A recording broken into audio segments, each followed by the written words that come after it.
جناب محمد الرسول اللہ صلی اللہ علیہ وسلم نے فرمایا، صحیح بخاری کے اندر 6424 نمبر کے اوپر حدیث موجود ہے، اللہ کے نبی فرماتے ہیں، اللہ فرماتے ہیں، حدیث قدسی ہے،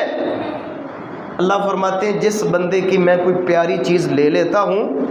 دنیا سے اٹھا لیتا ہوں، اس کی آزمائش کرتا ہوں، وہ صبر کرتا ہے، اور صبر کے پیچھے مقصد کیا ہے؟ اللہ کی رضا، میں نے اللہ سے ثواب لینا ہے۔ اور یاد رکھیے جب بھی صبر کریں، کوئی صبر کا موقع اللہ عطا کرے تو صبر کے پیچھے آپ کی نیت یہ ہو کہ میں نے اللہ سے اجر لینا ہے۔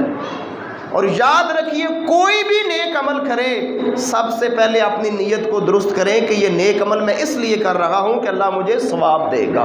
ثواب کی نیت رکھیں کوئی بھی عمل کریں۔ تو اللہ کے نبی فرماتے ہیں جو اللہ کی طرف سے محبوب چیز جو لے لی گئی ہے، اللہ نے اٹھا لی ہے، انسان اس کے اوپر صبر کرتا ہے، اجر پر، اجر کی نیت کے اوپر صبر کرتا ہے، تو جناب محمد الرسول اللہ صلی اللہ علیہ وسلم نے فرمایا ثم احتسبہ الا الجنہ، اللہ فرماتے ہیں اس کے صبر کا بدلہ میرے پاس سوائے جنت کے کچھ نہیں ہے، میں اس کو جنت عطا کر دوں۔